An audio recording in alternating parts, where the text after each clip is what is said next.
elles ont parfois la terre déjà dégradée, qu'elles mettent en valeur à travers ces méthodes-là.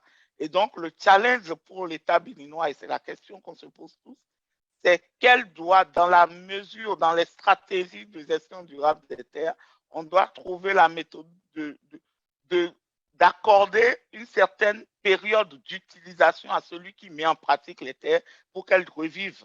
Parce que les hommes, dès qu'elles ne vivent plus, elles l'abandonnent. Et ces femmes-là travaillent à la revitalisation de ces terres-là. Donc, il faut forcément que nous travaillions maintenant, à travers les questions de foncier, à sécuriser l'action de ces femmes-là. Et aujourd'hui, au Bénin, on estime environ à 30% de femmes qui sont dans le secteur agricole champ, mais dans le commerce, on a beaucoup plus de femmes. Et nous espérons vraiment que, à travers les projets que nous sommes en train de faire, nous mettons un challenge à dire qu'au moins 35% de femmes doivent être prises en compte. Et nous espérons qu'avec cela, on aura beaucoup plus de femmes parce qu'elles font la sécurité alimentaire des familles. Elles s'occupent des familles, elles produisent pour les familles et donc il est véritablement important de le faire. Merci, Sam. Merci beaucoup, Morel. Je sais qu'on peut parler, bavarder pendant toute la journée sur ces sujets. Vous êtes extrêmement passionné. Merci beaucoup. Merci aussi pour la coopération, à la coopération technique Allemagne, GIZ, pour tout ce qu'il fait. J'espère qu'on aura l'occasion de faciliter les voyages d'échange des autres pays pour venir apprendre. That said, thanks, Morel. From Benin, we now move to Ethiopia, where I'm very happy to introduce to you Mr. Mohamed Musa. Mr. Mohamed Musa graduated from Mekelle University with the Department of Land Resource Management and Environmental Protection. He currently coordinates and facilitates regular capital government organizations, non-governmental organizations, projects and programs working in natural resource components, and has huge experience in integrated water resource management and flood-based farming systems. Ladies and gentlemen, could we welcome Mr. Mohamed Musa from the Afar Regional Bureau of Agriculture, Livestock and Natural Resource Development. Thank you. Mohamed? Climate risks in Afar. Lowlands of Ethiopia have really fertile soil. The landscape is typically green with hay grasses, shrubs, and trees. It looked like the terraplane here in the picture on the left 50 years ago.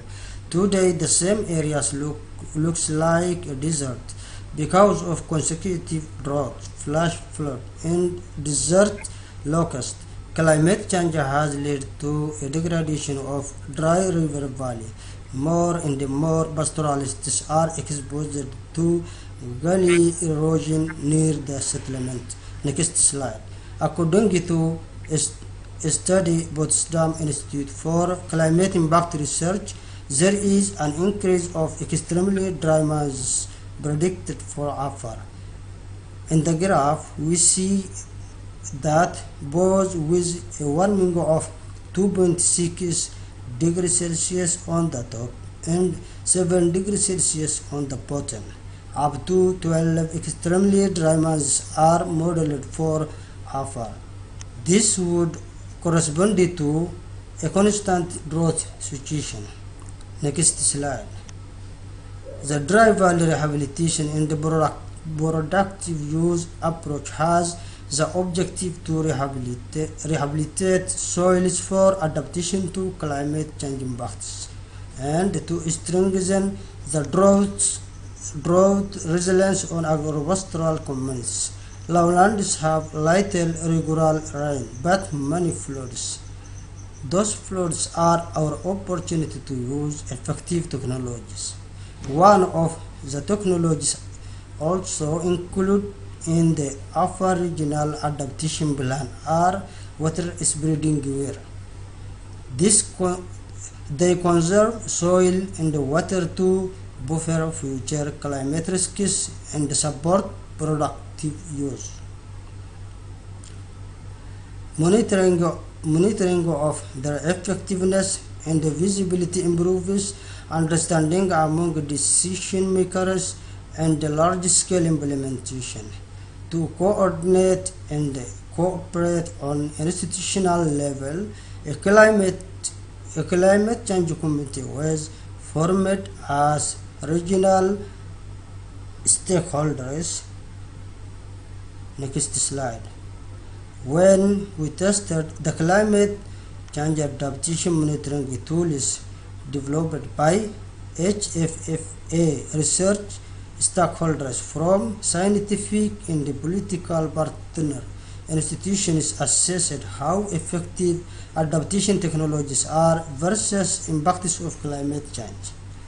As a result, water spreading varies, as you can see one example in the picture on the right, were rated as rather effective versus drought events and very effective versus soil erosion by water. The design of water distributors runoff to the side and support infiltration to the soil. As a consequence, vegetation in the can recover and the river banks become stable.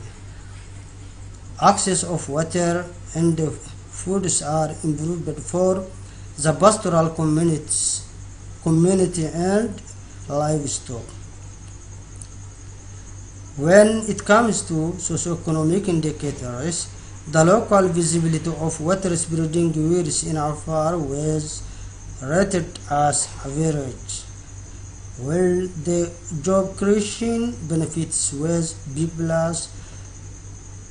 There was negative rating for the high level of expertise needed and the high requirement for institutional support. Next slide. This year, the dry valley rehabilitation productive use will be upscaled to the lowland region of Oromia and southern nations and nationalities people region in Ethiopia.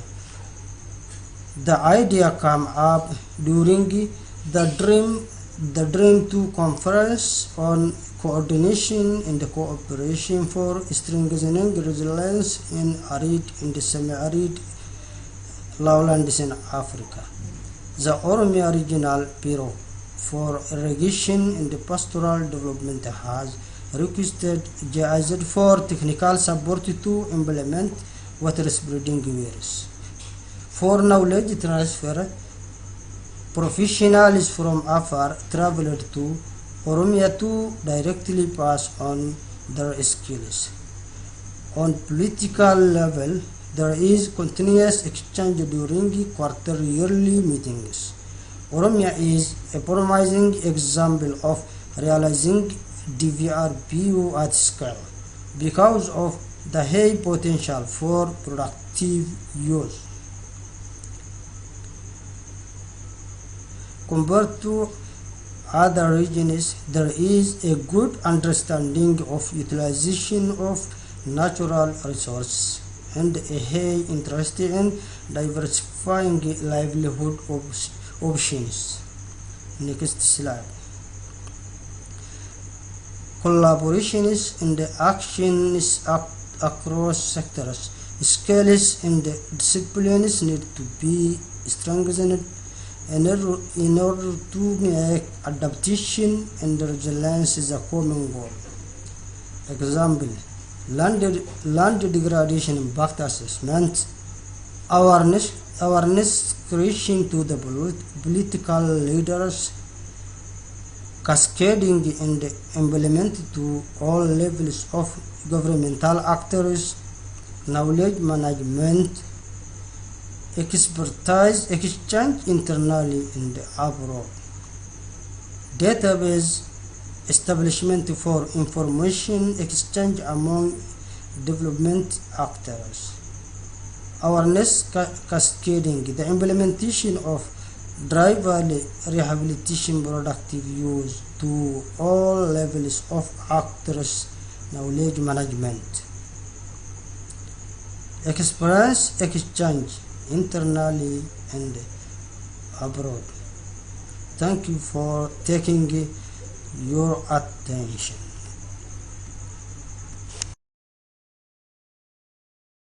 Ahmed, what an interesting presentation on the dry valley rehabilitation. You know, I understand how very important valleys are. When the soils are bad, then you don't have healthy grass or grassland for pastoralists. And with all your experience and the support from the ProSoil GIZ program, you know, you've been able to carry out activities that improve the soil. I'll be bringing you back with questions. Before then, I want to thank all the three presenters, Patrick, Morel, and yourself, Mohammed, for such an excellent, very coherent, you know, presentations that you've done there. I wouldn't want to take more time. I'll invite. We have some questions here on the floor, but before we get to those questions, you know, I just want to pass on back again to Patrick. You know, you just heard from Morel and Mohammed. You know, Morel, you know, looking mostly on agriculture, while Mohammed has been looking at, you know, rehabilitating dry valleys that are very useful for grasslands for cattle. You know, what impressions? What, you know, you give the go ahead. You know, I just want to get a few impressions from those two before we get into specific questions. Thank you very much, and also thanks a lot, Maurice and Mohammed. Really interesting. I think what I would like to highlight is that the situations and the context is really different between the lowlands of Ethiopia, Afar, and Benin, in terms of the climate risk, but in terms also of the dominant land use types. In Ethiopia in Afar is really a pastoralist region. In Benin, we have in the north also pastoralism, but also like a more smallholder farming kind of context. So I think it's really interesting how these two presentations highlighted the way soil protection and rehabilitation is implemented in these different contexts and how it contributes to climate change adaptation given the climate risks in this context. Excellent. Thank you very much, Patrick. Now, I have to stay with you again. There was a second question that came from our audience. The question was from Klaus from Windhoek in Namibia. And he was asking, how can third world countries like Namibia become self-sufficient? Considering the current economic turmoil and hardship faced, are there ways that WHO, I don't know if they're present here, UNDP, and food industry organizations that come together to address the issues of increasing food prices? This will be a cross-cutting question, which I will also, if Morel and Mohammed, you know, want to say something about that. But Patrick, if you're still reflecting, well, I thought you saw the question earlier, but then I can give you the floor to start, while inviting Mohammed and Morel to also start thinking about what they can put into this question from Windhoek. Patrick, please. Thanks a lot, and I will keep it very brief because I would be very interested to hear Morel's opinion on that. I think it's a really huge question, and maybe beyond the scope of that session to answer it. But one thing to point out, I think organic soil health inputs actually offer an opportunity here to become more self-reliant, because if you look on producing them in a local context and using waste streams and biomass, which is not currently used at the moment, is also important that this is really not used, because if you have conflicting use, you might have issues there. But that can be a way to really create value chains and production systems for such soil health inputs, which are more localized and can help with self-reliance. Yeah, thank you very much. I mean, healthy soils, healthy food, and if we have very healthy food, we're more resilient to diseases and everything. Est-ce que Morel, vous voulez ajouter quelque chose sur cette question? Vous n'êtes pas obligé, mais c'est une question très holistique. Très intéressante. Merci Sam pour... oui, très intéressante les deux questions. Il est important de dire qu'il n'y a pas de possibilité d'atteindre l'objectif que nous nous fixions en gestion durable de terre ou en amélioration climatique, en changement climatique, sans associer les questions de connaissance, les questions de prise en compte de la question elle-même par les institutions nationales et internationales et les questions également de niveau de connaissance de pratiques techniques. Aujourd'hui, on parle d'agriculture climato-intelligente. Il faut mettre en place les stratégies pour atteindre cette agriculture-là dans nos pays où on sait que c'est le petit agriculteur, on a plus de petits agriculteurs que de grandes fermes. Donc c'est beaucoup plus difficile, mais il faut forcément trouver le moyen de travailler avec ces agriculteurs-là pour atteindre ces objectifs-là. Et dans ce cadre-là, il faut vraiment que les États s'intègrent à la question, que les cadres ici participent au débat. Dans le cadre du projet avec la GIZ qui est adressé au Fonds vert, le Bénin a pris l'option d'installer des stations météorologiques pour avoir des informations climatiques beaucoup plus proches de la réalité. Parce que nous avons très peu de stations météorologiques, ce qui fausse même les données météorologiques. Parce que la distance entre deux stations est trop grande pour que, en donnant de l'information climatique météorologique aux agriculteurs, l'agriculteur puisse avoir l'impact de se baser dessus. Donc, il y a ces questions-là également qu'il faut intégrer, qui sont des questions d'ordre technique, mais cela ne peut se faire qu'avec l'appui de l'État qui demande également aux partenaires de prendre en compte la question. Je donne un exemple tout court. Le Bénin travaille aujourd'hui et avec la FAO, et avec le PNUD, et avec la GIZ dans le cadre de ces questions du changement climatique, en appliquant les mesures DTT qui ont été développées par le poste. C'est le Bénin qui fait la demande de dire le ProSol a fait un travail, nous avons les résultats, il est intéressant. Donc, si vous voulez nous accompagner dans la mise en place du projet, vous intégrez ces mesures GDT, vous passez à de l'agroécologie parce que l'Union européenne, dans le cadre d'un autre projet, dans le mono et le COUFO, fait de l'agroécologie. Donc, vous passez sur ces questions-là et c'est donc les États eux-mêmes qui doivent être convaincus de la chose et qui doivent donc demander aux partenaires de les appuyer. Merci, Moël. Bon, désolé, Merci. Sam, Oui, je crois que je nous pourrais n'avons pas continuer assez à de parler. temps. Je suis content que. Can we have Mohammed? Mohammed, please, can you just say a few words with respect to, well, not only with respect to the question, but,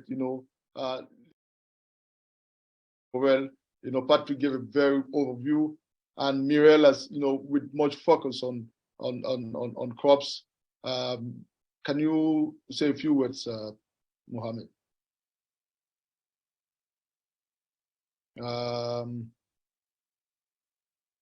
Apparently, Mohammed is having connection issues. But then we're coming back to Mohammed. We have a last question, and which I will send it back to Patrick. I'm sorry. How is this program scaled down to small farmers? Well, there have been a lot. I thought Moel gave examples. Mohammed gave examples in Ethiopia, how we all talked a lot about women. But Patrick, this is coming specifically from Kenya. I don't know if there's I didn't see Kenya on the sheet. Are there ways that this should get down to smallholder farmers? We have also your concluding remarks. Yeah, I can take this question and maybe give an example from Kenya. I feel in Kenya, like the approach we work with is a lot centered on conservation agriculture. Like this means reducing soil disturbance, having permanent soil cover, and increasing actually also the organic material input into soils. And when we think about really like from the farmer, how we support the farmer is through extension, which basically is training on different technologies, and we work together with different NGOs and community-based organizations to deliver that trainings and also increase their capacity to deliver such trainings. But then also it's questions around the support for implementing these technologies. Like, for example, we work together with with vocational colleges and training centers to train people in how to produce tools which are needed for those practices and not disturbing the soils. And also, for example, seeds and like supporting the development of local seed systems. That's also something which is done in Benin, for example. So farmers can actually access seeds for legumes, for example, to use them as a green manure crop. Great, thank you very much, Patrick, for those concluding words. We don't have a lot of time. I just want to thank the participants and audience. I think the take-home message here is that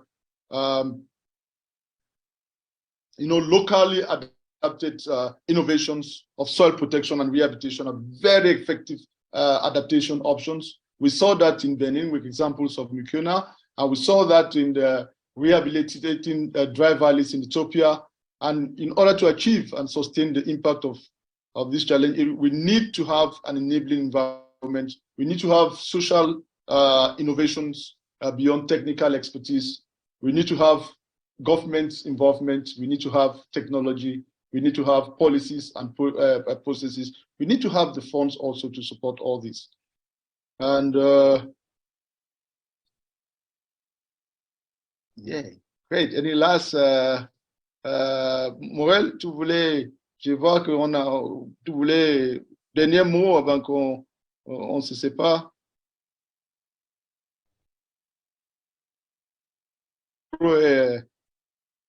Votre micro est allumé. Allumez votre micro, s'il vous plaît.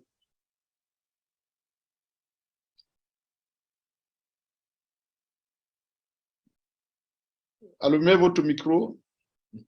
Yeah, we are very sorry we couldn't, because of technology problems, we couldn't have Mohamed Musa, giving his great impressions after the very important presentation he made to talk about his own experience and get some of these questions.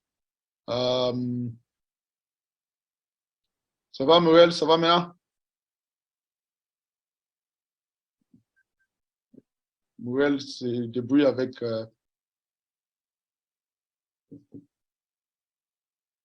Yeah. Morel, tu peux dire quelque chose? Oui, je remercierai d'avoir donné l'opportunité au Bénin d'échanger dessus et de voir l'expérience d'autres pays comme l'Éthiopie, qui n'est pas identique à la nôtre parce que voilà, c'est des climats vraiment différents.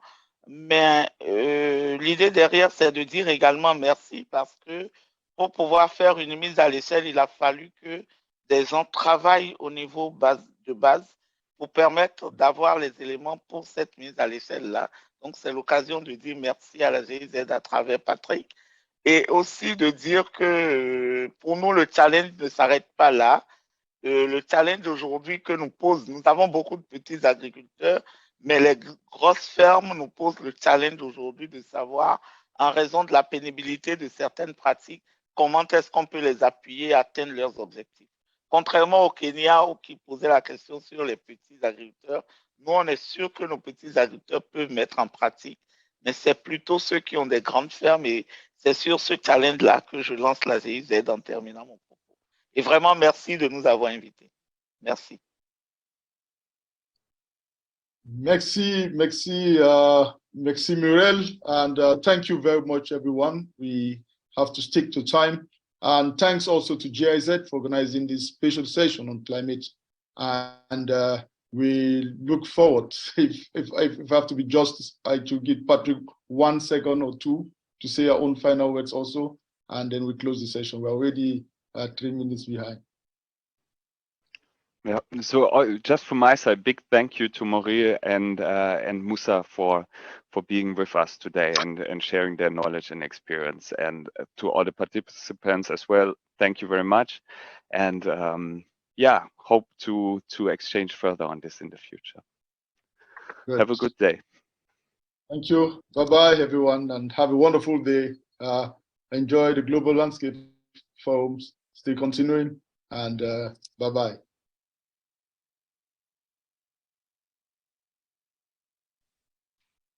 Bye.